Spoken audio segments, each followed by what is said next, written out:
Throughout childhood, we all had our best friends, and sometimes imaginary friends. Though I can guarantee you never had the actual Grim Reaper as your best friend. But how would that play out? Well, that's the premise behind the grim adventures of Billy and Mandy. Hi, I'm Aurelio Voltaire with Channel Frederator, and we're here to give you the scoop on this Jamaican Grim Reaper and his buddies. So, grab a scythe, put on your best black robe, and turn off the lights.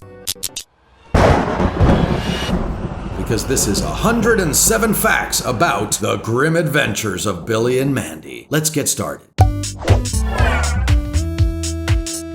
The Grim Adventures of Billy and Mandy was created by Maxwell Adams. Adams first got work in the animation industry as an intern at Film Roman, which is now Stars, before he eventually began overseeing Billy and Mandy. Adams loved cartoons since he was a kid. He and his sister would always wake up at 6 a.m. on the weekends and watch anything from the Smurfs to Space Ghost. Adams pretty much got the dream that any artist aspires to have one day. The idea for The Grim Adventures of Billy and Mandy came from his successful thesis film he made in college, which was titled Billy and Mandy in Trepanation of the Skull. While attending the University of Arts in Philadelphia, he was instructed to make a 2-minute short film. That was really the only criteria for the assignment. He knew that he loved dinosaurs and wanted to make something involving this Billy character that he had been obsessed with at the time. The film's premise was this: a boy named Billy walks up to his friend Mandy and asks why she has a bandage on her head. She explains that demons can enter your brain, so she drilled a hole in her skull to let them be free. She then does the same thing to Billy and informs kids at home to ask their parents for help when it comes to electrical appliances. Not creepy at all. Not one bit. Adams had always been fascinated with the idea of monsters, magic, and the occult, all of which were key inspirations in creating his short in college. He also felt that both Billy and Mandy were two sides of himself. Something that fascinated Adams as a kid was Greek and Roman mythology, and that fascination continued through adulthood. His ultimate goal when creating content is to pack in things that inspired him throughout his entire life. Another reason Adams made Billy and Mandy in Trepanation of the Skull was because at the time of making it, he was really big into fringe culture. He also filmed the short with a World War II era Bolex to give it that grainy, black and white shaky feel that the final product showcases. Not only did he film this short with a Bolex, but he also completed the project entirely by hand as well. He drew the characters and scenes, colored them with markers, and then glued all of the drawings onto cells. His short film had actually never been seen publicly until 2016. He screened the short film at the Tromamation Film Festival, where Adams was a panelist. He also uploaded the short film onto YouTube as well. During his time with Film Roman, Adams interned for the second season of Twisted Tales of Felix the Cat. The crew was so bare bones that he was able to learn a lot, and even helped with character designs and drawing backgrounds for the show. It took a lot of rejections until Billy and Mandy finally came to be. Adams pitched 12 shows, and all of them were rejected by various outlets. Billy and Mandy actually worked their way into other Adams pitches as well. One show he pitched was called Milkman, about a superhero that is a milk carton. His goal? To find missing children by looking at a mirror on the back of his head. Billy and Mandy were included in that pitch and stood out, so he began writing another pitch for just them. The Billy and Mandy pitch actually wasn't rejected that much. It was only rejected once, and that was by Nickelodeon. Not too shabby for a show where two kids become best friends with the Grim Reaper. Adams was nervous to pitch Billy and Mandy to Cartoon Network. He never thought they would actually greenlight a show where the main character was,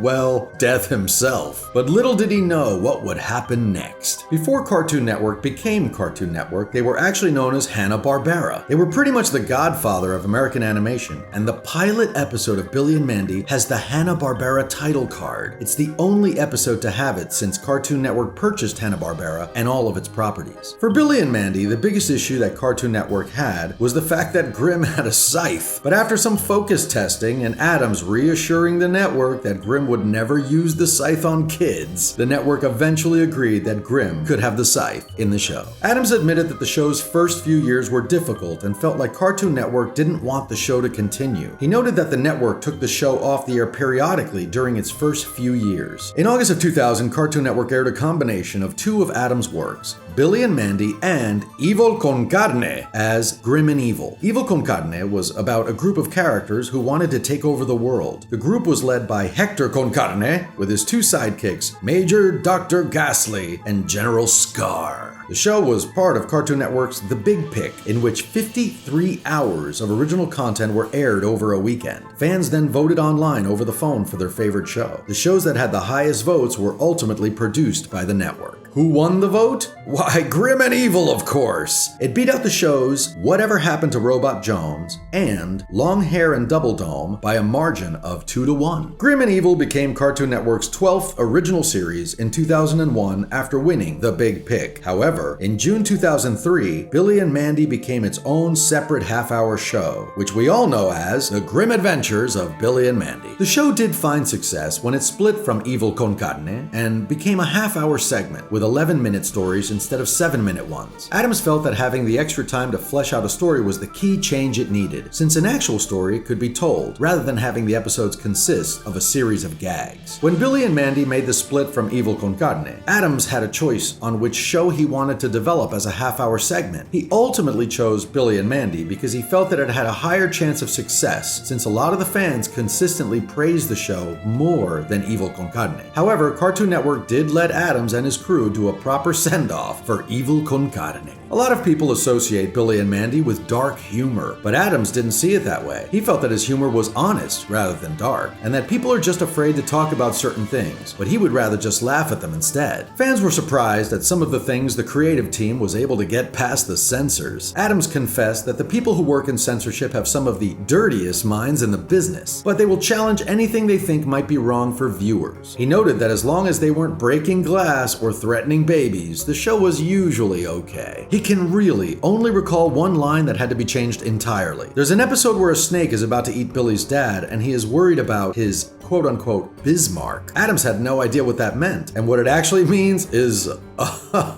well, you can look it up for yourself. One of the things that Adams appreciated with his time on Billy and Mandy are the fans. At conventions, fans would always mention how they watched the show with their parents or kids, and he thinks it's great that both parents and kids can get something out of the show. But that's not all he enjoyed. Adams is an overall creative guy and loves to dabble in everything. So when it came to developing Billy and Mandy, he felt that his passions were writing and drawing, and thought himself very lucky to be able to do both. Speaking of which, Mandy's design changed from concept to creation. She was originally meant to have pigtails, but ultimately ended up having blonde hair in the shape of horns. Sadly, most of the original storyboards for Billy and Mandy are locked away somewhere, never to be seen again. Adams admitted that the majority of the storyboards were done by hand, but eventually made the jump to digital. The original paper storyboards were shipped away to what's called Iron Mountain, a warehouse kept to store all things related to film and media. Adams wanted Ennsville, the neighborhood that Billy and Mandy lived in, to be super dumpy and depressing. He didn't see it as negative necessarily, but rather what the world called for to fit the story right. Out of all the characters that appeared in Billy and Mandy, Adams loved Mandy the most. He felt that she was such a unique character and that no one could ever recreate what she brought to the show. Billy's character was pretty easy to create for the show. Adams considers Billy to be a replica of himself. In elementary school, he would throw his leftover wax from his cheese onto the ceilings and call them Billies. We can only wonder what Billy would be like as a giant cheese wax monster. When the show first started, many fans thought that Billy and Mandy were siblings. The show poked fun at this in a later episode when Harold confessed to Gladys that he mistakenly thought Mandy was their daughter. Even Netflix had made this goof a few times in the show's description, naming them siblings. So who exactly do you get to do the voice of Death himself in a kids show? Why, Greg Eagles, of course. Eagles had done a lot of smaller roles leading up to Billy and Mandy, but his most popular role is still his voice work for Grimm. But the real question of the show is, why did Grimm have a Jamaican accent? Well, the original idea was to have Jonathan Harris voice Grimm with a British accent, but Greg Eagles did a read in a Jamaican accent, and Adams was so impressed that he hired him. One of the reasons that Grimm was originally meant to be British was because Adams thought of himself as someone like Dr. Smith from Lost in Space. Cartoon Network auditioned Dr. Smith himself, Jonathan Harris, for the role of Grimm, but it just didn't feel right. Eagles actually had very little confidence that the show was going to last as long as it did. In fact, a lot of the cast and crew didn't expect the show to last. Of course, they're all extremely happy that it did, and it ultimately ended up being one of Cartoon Network's longest running shows, and we're happy that they were all very wrong. Billy was voiced by stage and voice actor Richard Stephen Horvitz. Aside from Billy, Horvitz's most notable voiceover role was Zim from Invader Zim. Mandy was voiced by Gray DeLay, who is a champion when it comes to voice acting. She has over 400 credits to her name that range from Foster's Home for Imaginary Friends to the Lego Star Wars video game series. There's a reason why Mandy doesn't smile at all in the show, aside from just being her old grumpy self. Adam's parents used to call him the little Russian boy who never smiles, which only encouraged him to smile even less, and that resonated with him when creating Mandy. Mandy does something in almost every episode that is commonly referred to as a couch gag, a visual gag that happens at the beginning or end credits and was made famous by The Simpsons. In the Billy and Mandy couch gag, Mandy constantly breaks the fourth wall at the end of the opening credits and gives some sort of sardonic message to the audience. Billy and Mandy's animation style falls under thick line animation, where characters have thick black borders. This style is extremely common in American animation and is considered to be one of the most defining genres of the medium. Adams wasn't the biggest fan of thick line animation, but felt pressure to have the characters drawn flat. In the beginning, the thicker lines were used to give characters more definition against their backgrounds. As the show progressed, the characters started to slowly lose their black outlines and became more dynamic. Adams has actually appeared in the show himself in the episode The Halls of Time. He is shown as the animator that Billy accidentally kills by dropping his hourglass. He not only voiced himself in the show, but also voiced a unique character as well, Jeff the Spider, who believes Billy to be his father and only wants his acceptance in the world. Adam's voice can also be found in the end credits as well. He does that creepy voice that you hear, and if played backwards, you'll hear him saying, "Oh no, this is the end of the show, you're watching it backwards." So what's Adam's personal favorite episode? He will always have a special place in his heart for Ecto Cooler, because he felt like he was able to put the most of himself into that episode. He remembers the movie Big Boogie Adventure, along with other special episodes, as being a challenge because the team had to make them on top of the normal schedule of episodes they were working on. Now what about the music? When you have a show like Billy and Mandy, who do you possibly get to be a guest musician for episodes? Why, none other than that goth cabaret singer Aurelio Voltaire.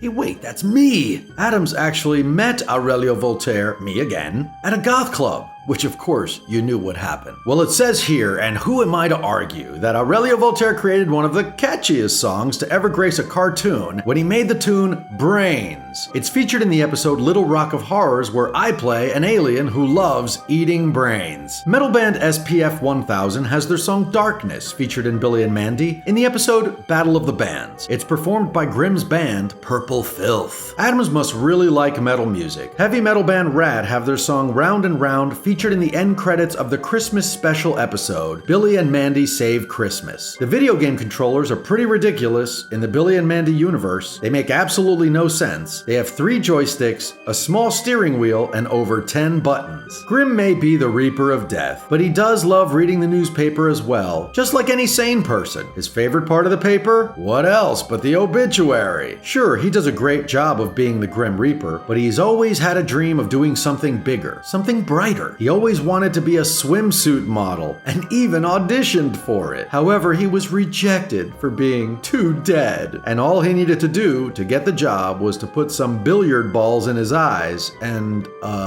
wear tights stuffed with meat in it. Gross. Billy and Mandy aren't necessarily the best kind of friends to have, especially when you're Grimm. That's why he has 2 secret best friends who are, well, sticks. They are both named Derek, and sadly didn't last long because they turned to dust when Grimm asked them if they thought he was ugly. Poor Grimm. And the Derricks. Every kid dreams of being a wizard after reading Harry Potter, right? Well, that also goes for kids in the world of Billy and Mandy. There's a wizard camp that kids attend, and instead of hat sorting, they get sorted by talking squid who also happens to play guitar. That actually sounds cooler than the hat. It's probably not a good idea to get in trouble at this version of wizard school though. If a student is expelled, they don't just simply leave the school. Rather, they have to fight a giant one-eyed monster in a gladiator-type match. That does not sound cooler. Apparently, Billy and Mandy's school was built on the set of Empire Strikes Back. When Grimm starts to befriend Mandy's arch enemy, Mindy, Mandy decides to have a talk with him in an undisclosed location of her school, and this this room just so happens to look like the giant air shaft that Luke Skywalker lost his hand in. Pokemon, known otherwise as pocket monsters, exists in this world. Well, sort of. They're called Hokey monsters, and they don't exactly have the cutest names. Call me Shallow Butt, Fragadactylops, Blobaguts, and Bug-Eyed Boogie Eater don't have exactly the same charm as Charmander, Bulbasaur, and Squirtle. Grim gets sick just like anyone else can. He can have a fever, a headache, and his boogers can fly and turn into giant booger monsters. It happens to the best of us. Haas Delgado himself is a reference to a couple of other characters. He appears to be a parody of Snake Plissken, the main character of the Escape from New York movies. While if Snake had a robotic arm that could transform into any type of weapon imaginable, the resemblance is uncanny. Haas Delgado is also a reference to Ash from The Evil Dead, as he can shoot chainsaws from his robotic arm. Delgado is a pretty busy dude. When he's not busy slaying any and all monsters, he's also appearing in video games. He's in a video game called President Evil, which is an obvious reference to and parody of the real-life Resident Evil game franchise. Billy and Mandy includes a lot of cameo appearances from other cartoon characters, like Fred Flintstone. Billy discovers a frozen caveman under his house, and it turns out to be none other than Fred Flintstone himself. However, life unfortunately doesn't go super well for Fred here. Yogi Bear and Boo Boo have also appeared in Billy and Mandy, although they have seen better days. They appear to be addicted to some kind of substance, which we hope is just picnic food, and that they can find help soon. Snagglepuss also makes a cameo in Billy and Mandy, although he doesn't have the best portrayal ever. I mean, Haas Delgado runs over him, and that's all we see of him. Hopefully he landed on his feet okay. Good old Chowder makes an appearance in the show as well. In the movie special Underfist, Chowder can be seen casually hanging out in a pumpkin float during Halloween. C.H. Greenblatt, Chowder's creator, actually worked on Billy and Mandy. He created a handful of characters, but there was one character that he created and voiced, which was the infamous Fred Fredburger. Underfist was actually supposed to be a new show for Cartoon Network that primarily followed all of the side characters from Billy and Mandy. It was going to pick up where the original left off, and even had a pilot created. Unfortunately, during the time the movie was being produced, Cartoon Network had changed management and didn't want to focus on cartoons anymore, but rather make live-action shows, which meant that the Underfist series was scrapped, and all we got was the movie. SpongeBob sort of makes an appearance in Billy and Mandy universe as well. In the episode Be a Fred, Be Very a Fred, one of Grimm's bosses can be seen sitting in a meeting, and they just so happen to look like a sponge who lives under the sea. Well, if they were blue and had demon horns, of course. The gang of Scooby-Doo even showed up in the Billy and Mandy universe. In the episode Reap Walking, when the classic "would have gotten away with it" line is thrown out, the camera first pans to the Mystery Machine group, but then pans to the actual heroes, Billy and Mandy. But Scooby-Doo had to steal some of the spotlight and have a cameo all to himself. In the episode Keeper of the Reaper, Scooby-Doo is called on as a witness during the trial of how mean Mandy is. How could you make fun of the way Scooby walks, Mandy? How could you? The Smurfs also show up in the series too. Well, the Smurfs with a Billy and Mandy filter on them. In the episode The Schlubs, a bunch of schlubs try to keep Billy hostage, and these schlubs happen to look like super creepy Smurfs. A cartoon just isn't a cartoon without our favorite explorer, Dora, right? Well, a certain Dora appears in the episode Pandora's Lunchbox, and she just so happens to look very similar to the other Dora who loves exploring. The biggest difference for this Dora is that she guards Pandora's box. No biggie. Grimm almost found true love once. It seemed that he found his goth princess in Malaria, who seemed to be completely entranced by Grimm's creepiness. Unfortunately, once she found out that Grimm was the actual,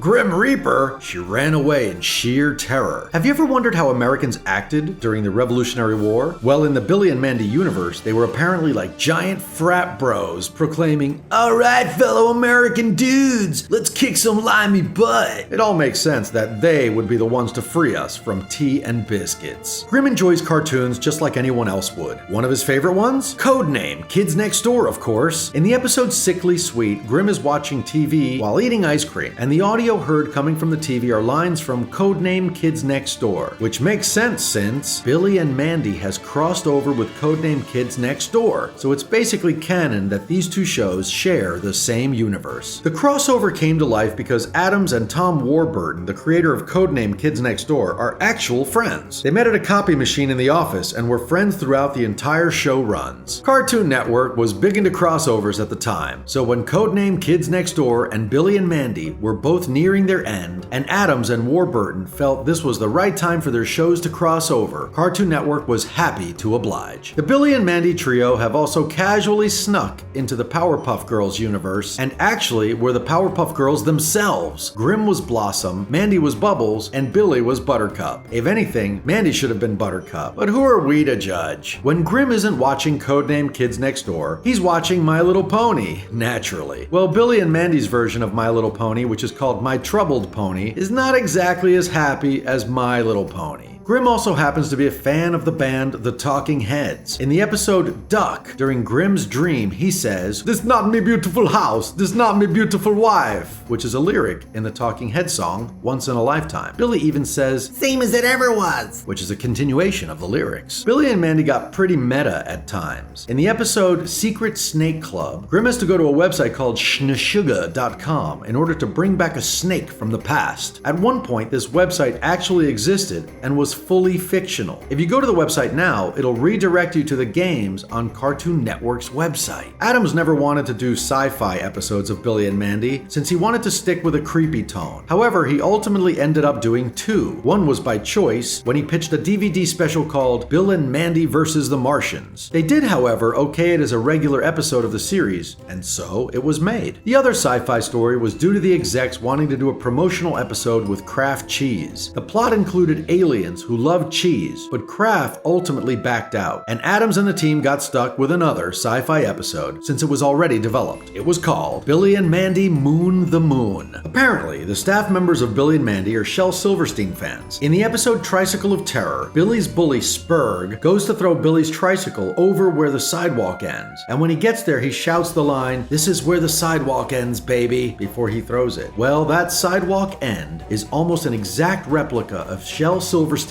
cover of the book with the same name. Mandy is a pretty tough cookie, so it makes sense that she would channel her inner Goku from time to time. In the episode Chicken Ball Z, Mandy is an expert kung fu artist and even has her hair done up the way a Super Saiyan's hair would look. Erwin is actually 1/4 vampire, no biggie. Dracula is Erwin's grandfather on his father's side, which in turn makes him a 1/4 vampire. No matter what Billy says, we wouldn't trust his math skills. But hey, that's a pretty sweet grandpa to have. Mandy has only fallen in love once, and that was to Billy's mysterious friend Piff. Naturally, Mandy wanted Grim to cut her heart out, but he had different ideas. Instead, he gave her the old Sandy makeover and Piff couldn't control himself at all. Not surprisingly, Mandy shot him down immediately. Many people have doubts about whether or not Santa Claus is real, but if Grim is to have any truth to his word, Santa is 100% real, because Grim says that he and Santa went to college together. The mall Santa in Ennsville is none other than General Scar. Scar was the military mastermind in Evil Con Carne, and well, he's not the cheeriest Santa that mall has seen. When Grim takes Billy and Mandy to the North Pole to prove Santa is real, it actually turns out that Hoth is located in the North Pole too. When they first teleport there, they end up near a cave that has a certain Jedi hanging on for dear life against a certain ice monster. As it turns out, Mrs. Claus is a vampire. She then turns Santa into a vampire herself because she was tired of working 364 days a year while Santa only had to work one. Which, hey, that could make anyone want to turn their significant other into a vampire. Were you ever curious about what Grim used to look like before he became, well, a skeleton? There's an episode where he actually refers to his old appearance, and it cuts to an actual photograph of a person. That person was an executive on the show, Jay Bastian. Billy and Mandy officially ended in 2008, and Underfist was the send-off for the show. Adams wanted to give a spotlight to the minor characters in the series, and since it was a Halloween special, it was held and aired on Halloween, even though it was done 6 months prior. For Underfist, Adams couldn't bring back his original crew in their entirety because some of them had moved on, and so he had to outsource people in order to get the film done. He also made another change while creating Underfist. Adams redesigned some of the characters and style of the show to be much closer to what he preferred. He also wanted to just make sure it looked visually different than the series, especially since the tone was different. By animation animation standards, Billy and Mandy stood the test of time. It lasted for 7 seasons, including an extra season as Grim and Evil. The show also has multiple episodic shorts and 3 movies. Not too shabby. There was also a video game created and named after the show, which was a 3D fighter with a full-fledged story. Adams even helped write the story and oversaw the production to a degree. I feel compelled to mention that the boss is a certain brain-eating meteor who sings the song Brains by a certain Aurelio Voltaire.